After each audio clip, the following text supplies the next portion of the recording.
Welcome to the day 2 of the 31st week of the 52-week Bible hearing plan.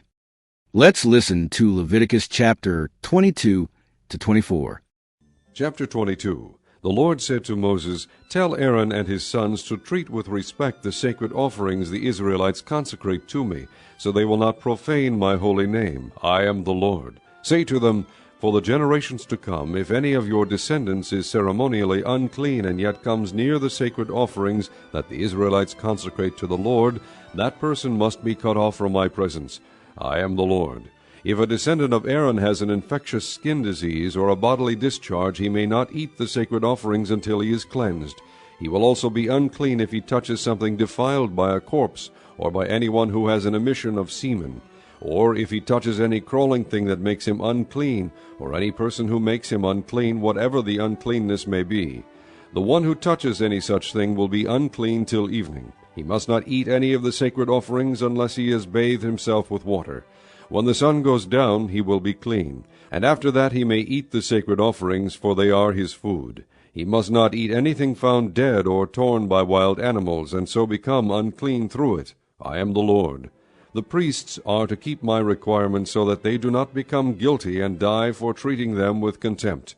I am the Lord who makes them holy. No one outside a priest's family may eat the sacred offering, nor may the guest of a priest or his hired worker eat it. But if a priest buys a slave with money, or if a slave is born in his household, that slave may eat his food.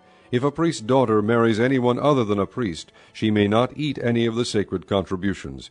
But if a priest's daughter becomes a widow or is divorced, yet has no children, and she returns to live in her father's house as in her youth, she may eat of her father's food. No unauthorized person, however, may eat any of it.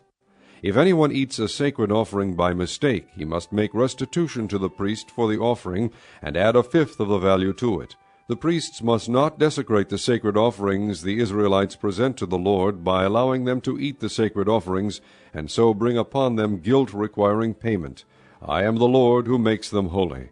The Lord said to Moses, "Speak to Aaron and his sons and to all the Israelites, and say to them, if any of you, either an Israelite or an alien living in Israel, presents a gift for a burnt offering to the Lord, either to fulfill a vow or as a free will offering, you must present a male without defect from the cattle, sheep, or goats, in order that it may be accepted on your behalf.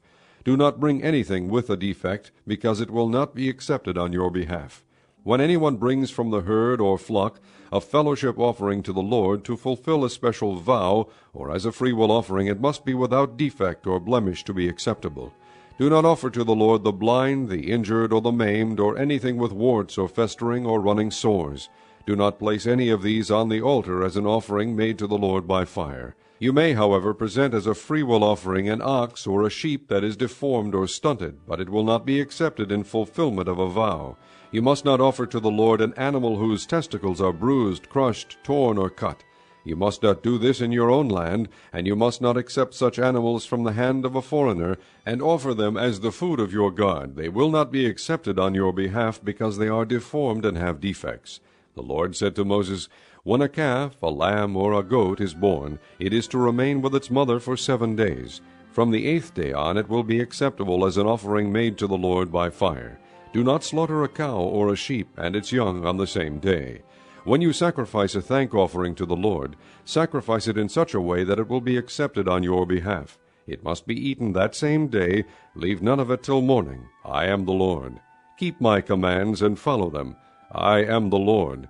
Do not profane my holy name. I must be acknowledged as holy by the Israelites. I am the Lord, who makes you holy, and who brought you out of Egypt to be your God. I am the Lord.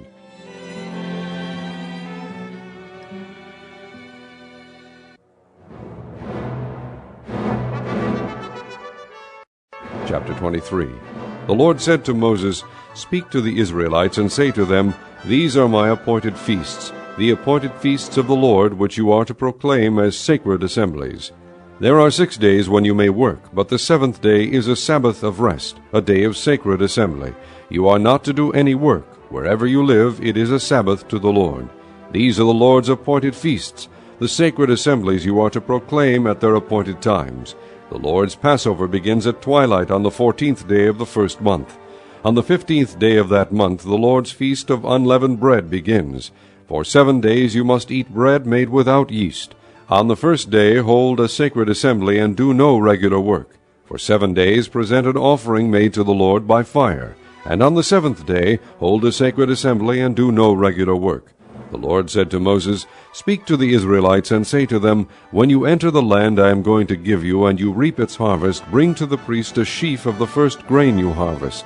He is to wave the sheaf before the Lord, so it will be accepted on your behalf. The priest is to wave it on the day after the Sabbath.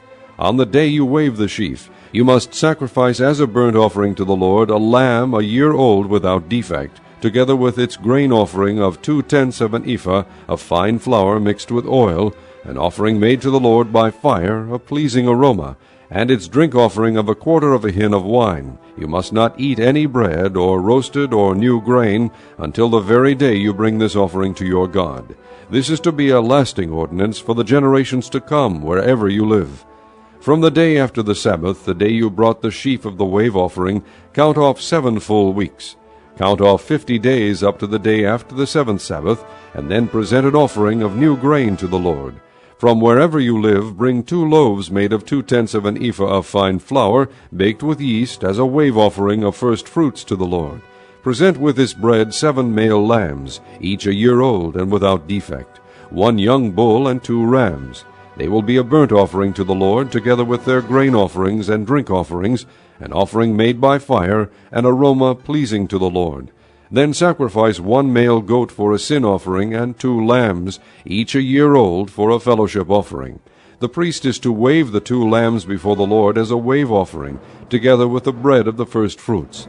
They are a sacred offering to the Lord for the priest.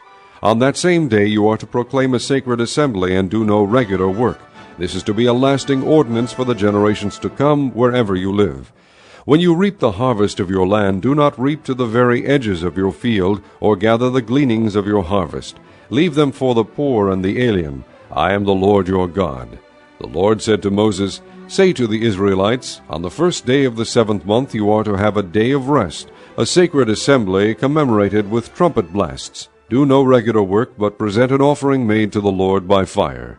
The Lord said to Moses, The 10th day of this 7th month is the day of atonement. Hold a sacred assembly, and deny yourselves, and present an offering made to the Lord by fire. Do no work on that day, because it is the day of atonement, when atonement is made for you before the Lord your God. Anyone who does not deny himself on that day must be cut off from his people. I will destroy from among his people anyone who does any work on that day. You shall do no work at all. This is to be a lasting ordinance for the generations to come, wherever you live. It is a Sabbath of rest for you, and you must deny yourselves. From the evening of the 9th day of the month until the following evening you are to observe your Sabbath. The Lord said to Moses, Say to the Israelites, On the 15th day of the 7th month the Lord's Feast of Tabernacles begins, and it lasts for 7 days. The first day is a sacred assembly. Do no regular work. For 7 days present offerings made to the Lord by fire, and on the 8th day hold a sacred assembly, and present an offering made to the Lord by fire. It is the closing assembly. Do no regular work. These are the Lord's appointed feasts, which you are to proclaim as sacred assemblies for bringing offerings made to the Lord by fire, the burnt offerings and grain offerings, sacrifices and drink offerings required for each day. These offerings are in addition to those for the Lord's Sabbath, and in addition to your gifts and whatever you have vowed, and all the freewill offerings you give to the Lord. So, beginning with the 15th day of the 7th month, after you have gathered the crops of the land, celebrate the festival to the Lord for 7 days. The first day is a day of rest, and the 8th day also is a day of rest. On the first day you are to take choice fruit from the trees, and palm fronds, leafy branches, and poplars, and rejoice before the Lord your God for 7 days.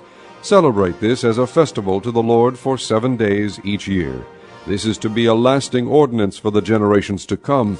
Celebrate it in the 7th month. Live in booths for 7 days. All native-born Israelites are to live in booths, so your descendants will know that I had the Israelites live in booths when I brought them out of Egypt. I am the Lord your God. So Moses announced to the Israelites the appointed feasts of the Lord. Chapter 24. The Lord said to Moses, Command the Israelites to bring you clear oil of pressed olives for the light, so that the lamps may be kept burning continually. Outside the curtain of the testimony in the tent of meeting, Aaron is to tend the lamps before the Lord from evening till morning continually. This is to be a lasting ordinance for the generations to come.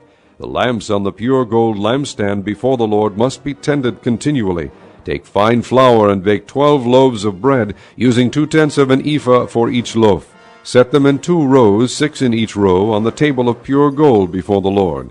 Along each row put some pure incense as a memorial portion to represent the bread, and to be an offering made to the Lord by fire.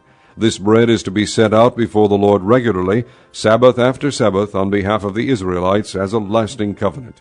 It belongs to Aaron and his sons, who are to eat it in a holy place, because it is a most holy part of their regular share of the offerings made to the Lord by fire. Now the son of an Israelite mother and an Egyptian father went out among the Israelites, and a fight broke out in the camp between him and an Israelite.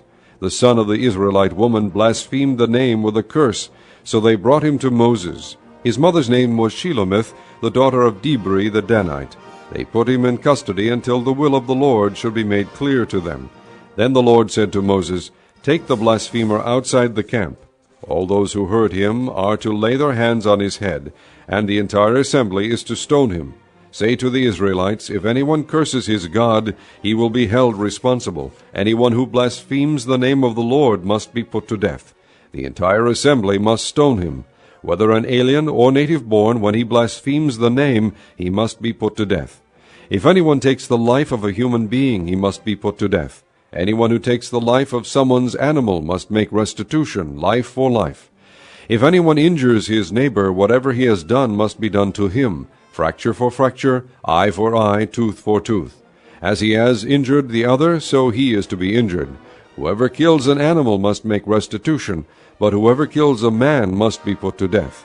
You are to have the same law for the alien and the native-born. I am the Lord your God.